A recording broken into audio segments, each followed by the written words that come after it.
Good morning, welcome back to my channel Chumki official. তোমরা সকলে কেমন আছো? আশা করছি খুব ভালো আছি, আর আমিও খুব ভালো আছি। তো এই দেখতে পাচ্ছি সকাল সকাল আছি রান্নাঘরে, আর এই যে তেলের ঝালটা উঠছে ওদের চোখে লাগছে। আর রান্না হচ্ছে কি দেখো, চলে যাচ্ছে। এই দেখতে পাচ্ছি এখানে হচ্ছে মাছ, এখানে আছে মাছ, এখানে আছে মূলো শাক। তো এখানে মূলো শাকটা এই জলটাকে আমি এভাবে চিপে তোমার যে গেলে রাখি, আর এখানে ভাতে চাল করছে। আর এই যে দেখতে পাচ্ছ এখানে আছে শিম আর শিম বেগুন। তো ওগুলোর কিছু একটা ব্যবস্থা করবো। তো কী করবো সেটা তোমাদের পরে অবশ্যই আমি জানিয়ে দেবো। যাই হোক, এখনকার মতন টাটা, আবার পরে দেখা। বন্ধুরা, সকাল সকাল আমার হাতটাও চুলকোচ্ছিল, আর আমিও ভাবছিলাম টাকা কি আসবে নাকি যাবে। তো এই যে দেখতে পাচ্ছ বন্ধুরা, টাকা আসেনি, উপরন্তু আমার টাকা চলে গেছে। তো এই যে দেখতে পাচ্ছ ওখানে মশারি রাখা আছে। তো এই মশারিটা মানে প্রচণ্ড ছোট হয়, তো সেই কারণে মশারি যখন আমি মানে কি বলবো, চারি সাইডে যখন আমি রেখে দিই তখন কি হয়, উঠে উঠে চলে আসে, মানে আর কি মশারিটা মধ্যে কথা হচ্ছে ছোট। তো সেই কারণে অনেকবার আমি মশারি নিয়েছি আর অনেকবারই আমি ঠকে গেছি। তো এই প্রথম, আমি জানি না কীরকম কী হবে। আর হ্যাঁ, মশারি যে কী করে ফিটিংস করতে হয় সেটাও আমি জানি না।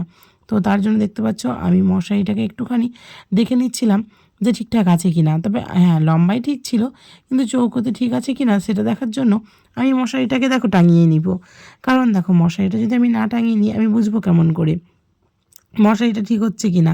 আর হ্যাঁ, মশারি কিন্তু প্রত্যেকবারই আমি টাঙিয়ে নিই, কিন্তু হ্যাঁ, মশারি টাঙিয়ে নেওয়ার পরে এই যে চারি সাইডে যেটা হয় আর কি, তো বিছানার তলে তলে একটু করে মুড়ে দিতে হয়, সেইগুলো কিন্তু আর হয় না, মানে আমিও করে উঠি না। তো তার জন্য দেখো আমি ঠকেও যাই। তো তারপরে যে দেখতে পাচ্ছ যেটা আমার ভুল হলো, তো এই ভুলটা আমার প্রতিদিন রাতে হয়ে থাকে। যদি আমি 4টে খুঁট খুলে ফেলি, তো একটা মানে একটা যদি আমি লাগিয়ে রাখি তাহলে খুব সুবিধা হয়। আর 4টে খুঁট খুলে ফেললে আমি একবার এইদিকে দিই, একবার ওইদিকে দিই, তো পুরো উল্টো উল্টো আমি টাঙিয়ে ফেলি। তো যাই হোক, দেখো আমার ঠিকঠাক কিন্তু 3 দিকে টাঙানো হয়ে গেছে। তো আমি এখন 4 দিকেটা টাঙিয়ে নিচ্ছি।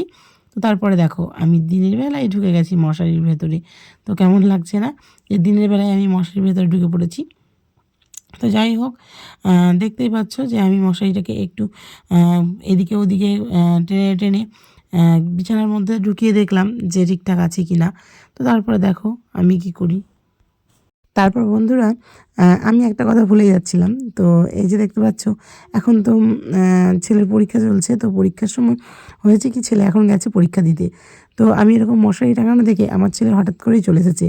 আসার পরে বলছে, মা তুমি এখন কেন মশারির ভেতরে ঢুকে আছো? তো যাই হোক, আমি ওকে বলছিলাম যে কেন মশারির ভিতরে ঢুকে আছি। তো বলছিলাম যে এর থেকে একটা সাদা ছিল, কিন্তু সাদাটাই কী হলো, যদি একটা মশা মরে তবে গোটা সাদা মশারিটাই আমার লাল হয়ে যাবে। তো সেই কারণেই আমি ছেলেকে বলছিলাম যে দেখ, এটাই ঠিক আছে, তাই নয় কি? তো তারপরে ছেলের কাণ্ডটাও তোমরা দেখতে পাবে। ছেলে বারবার করে যাওয়া আসা করছে, এই যে দেখতে পাচ্ছ। তো আমি এই যে একটু টুকি করে নিলাম আর বললাম চারিদিক ঠিক আছে। তো কেমন লাগছে তোমরা একটু জানিও প্লিজ, যে এটা ঠিক আছে কি না, না কি বড় নিতে হবে। দেখো আজকেও একটা বেরিয়ে পড়েছি, আজকে আবারও বেরিয়ে পড়েছি, কিন্তু দেখো আজকে চোখে আইশ্যাডো নেই। তো আজকে মায়ের বাড়ি যাচ্ছি না, আজকে যাবো একটু অন্য কোথাও। আসছে হচ্ছে আজকে দুটো কী আছে, একটা আসছে যে ছেড়ে আছে, রেডি নেই। তো আমরা বেরিয়েই পড়লাম, দেখতেই পাচ্ছ। তো একটু অফিসিয়াল কাজ ছিল, সেই কারণে একটু মানে এক জায়গায় যাওয়ার ছিল, তো তোমাদেরকে সবটা বললাম না। আর এই যে দেখতে পাচ্ছ অনেকবার মানে মেয়েগুলো স্কুলে যাচ্ছে। তো আমারও মনে পড়ছিল যে আমার স্কুলের জীবনটা ঠিক এরকমই ছিল। তো খুব একটা মানে ভালো ছিল না, হাঁটার পথ আর সাইকেলের মানে পথটা অনেকটা, কিন্তু হ্যাঁ এটাই যেতাম আর কি। তো সেই নিয়ে আমরা একটু গল্প করছিলাম। এই যে দেখতে পাচ্ছ পিসির প্রচণ্ড ঠান্ডা লেগে গেছে, আর আজকে পিসি আর আমি একসাথে যাচ্ছিলাম। তো এই যে দেখতে পাচ্ছ আমার খাবার আজকের, তো মধ্যবিত্ত ঘরের যেটা হয় আর কি, তোমাদের বলি যে এই যে দেখতে পাচ্ছ। তো এই যে বন্ধুরা দেখতে পাচ্ছ আমি এখন বাড়ি চলে এসেছি। আর বাড়ি এসে দেখো, আমি তো তোমাদের বলিনি সবটা, তো সবটা বললে দেওয়াই ভালো। তো দেখো আমি হচ্ছে সত্যি কথা বলতে আমরা খুব মধ্যবিত্ত ঘর থেকে বিলং করি। তোমরা দেখেছো আমার ভিডিও, আমার ও বাড়ির ভিডিও, এ বাড়ির ভিডিও, তো সেটা নিয়ে বলার আর কিছু নেই। তো দেখো আমাদের সামর্থ্য খুব কম, এগুলো দেখাস না, এগুলো দেখাস না। তো এই যে দেখতে পাচ্ছ আমাদের যেটা হচ্ছে মেন, দেখেছো তো, আমি বলে দিচ্ছি যে যেটা আমাদের মেন, এই যে দেখতে পাচ্ছ মেন কোর্স হচ্ছে আমাদের পায়েস। তো পায়েসটাকেই খাওয়ানো হবে। আর বলবো কি বন্ধুরা, এই যে দেখতে পাচ্ছি এটা তো বানিয়েছিলাম, তোমাদের আগে দেখিয়েছি। তো এই যে জাস্ট এটাই এবারের গিফট। তো আমি একটু আগামী ওকে দিয়ে দিয়েছি। আর এই যে দেখতে পাচ্ছ এখানে আমার ছেলে, তো তো দেখিয়েছে এখানে। তো যাই হোক আমার ছেলে দেখো ব্যবস্থা করেছে এইটুকু, যতটুকু পেরেছে। তো আমি ভাবতেও পারিনি যে এতটুকু হবে। তো এই দেখতে পাচ্ছ, এটা মেনলি এটা হওয়ার কথাই ছিল না, জাস্ট ওটা দিয়ে আমাদের শেষ হওয়ার কথা ছিল। আর কি কি রান্না করেছি সেটাও তোমাদের দেখিয়েছি।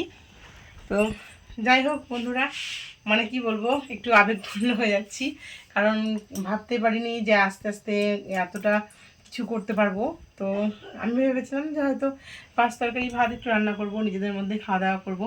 আর হ্যাঁ, যেটা হয় একটু বাইরে যাব বা কিছু, সেটা হতো, কিন্তু আমার দাদা ভাই একটু কাজের জন্য আজকে কোথাও যেতে পারছি না। তো বাইরে বলতে আমরা একটু ঘোরাটাই হতো, জাস্ট মোমো টোমো হতো, এমন কিছু না। যাই হোক, এটা যদি কোনোদিন হয়তো তোমাদের সঙ্গে শেয়ার করব, এটা ডিউ থাকুক, কারণ তোমাদের দাদা ভাইয়ের সঙ্গে এটা ডিউ থাকবে। আর ছেলে যতটুকু পেরেছে তো আমি বললাম, দেখালাম, আর আমিও যতটুকু আমার ক্ষমতায় যে পেরেছি আমি বললাম যে এটা কি। আর পায়েস, আর একটু দেখলে তোমার রেসিপিটা কী রান্না করেছি আজকে। তো সেরকম কিছু বলার নেই বন্ধুরা, দেখতে থাকো, এটা কাটা হোক, তারপরে তোমার আসছি। তো বন্ধুরা, মেনলি কোনো দিন একসাথে এইভাবে কেক কাটা হয়ে ওঠেনি, কারণ তোমার দাদাভাইয়ের বার্থডের সময় আমি মানাই, আর আমার বার্থডে তোমার দাদাভাই মানাই। তো সেই কারণে আমরা একা একা কেক কেটেছি। কিন্তু এই যে দেখতে পাচ্ছ, এই প্রথম এই ছেলের জন্য, ছেলের একটা বায়না বা ছেলের একটা আবদার বলতে পারো। তো সেই কারণে এই যে দেখতে পাচ্ছ আমাদের কেক কাটা, তো একসাথে আর কি। তো খুব ভালো লাগলো, মানে একটু খারাপ লাগছিল যে এইটুকু মানে কিভাবে কি করব বুঝতে পারছিলাম না। কিন্তু দেখো, কাটার পরে অনেকটা নিজেকে বেশ অন্যরকম মনে হচ্ছিলো যে যাক, আমরা আজকে একটু অন্যরকমভাবে মানলাম। তো দেখতে পাচ্ছি, মানে শোনাতে পারলাম না তোমাদের কথাটা আর কি। তো ছেলে বলছিল যে মা বাবাকে খাইয়ে দাও, আর বাবাকেও বলছিল যে মানে তোমার দাদাভাইকে বলছিল যে আমাকে খাইয়ে দেওয়ার জন্য। তো ও ক্যামেরার সামনে কোনো দিনই আসতে চায় না তোমাদের দাদাভাই। তো যাই হোক, আজকে একটু নিয়ে আসলাম, তো তার জন্য তোমাদের একটুখানি ভালোবাসা একটু বেশি করে দেবে, কারণ আজকে আমরা চাই যে তোমরা একটু বেশি বেশি ভালোবাসা দাও, যাতে আমরা দুজন আর একটু সাকসেস হতে পারি। কারণ দেখো, ভিডিওতে সবাই আসতে চায় না, সেটা আমিও জানি, তোমরাও জানো, কিন্তু তবু আমার তো ইচ্ছে হয় যে সবাইকে নিয়েই আমি ভিডিও বানাই। তো যাই হোক, তোমার দাদাভাইকে যে দেখতে পাচ্ছ, যেটা আমি বললাম যে এত কষ্ট করে এই পায়েসটা রান্না করেছিলাম, তো সেটাই আমাদের খাওয়া হয়নি। তো তারপরে যে দেখতে পাচ্ছ আমাদের খাওয়া দাওয়া কমপ্লিট। আর এই যে দেখতে পাচ্ছ রাত্রির খাবার। তো যাই হোক, তোমার দাদাভাইয়ের একটু কাজ আছে আমি বললাম, তো তোমার দাদাভাই সেই কাজে গেছে। তো তার জন্য দেখো, তোমাদের দাদাভাই নেই, আমার ছেলে আর আমি আছি। তো যাই হোক, আমরা দুজনেই খেয়ে নেবো এখন ডিম টোস্ট। তো তার জন্য দেখো বানিয়ে ফেলেছি ডিম টোস্ট, আর সঙ্গে হচ্ছে স্যালাড। তো স্যালাডটা খুব আমার পছন্দের একটা জিনিস।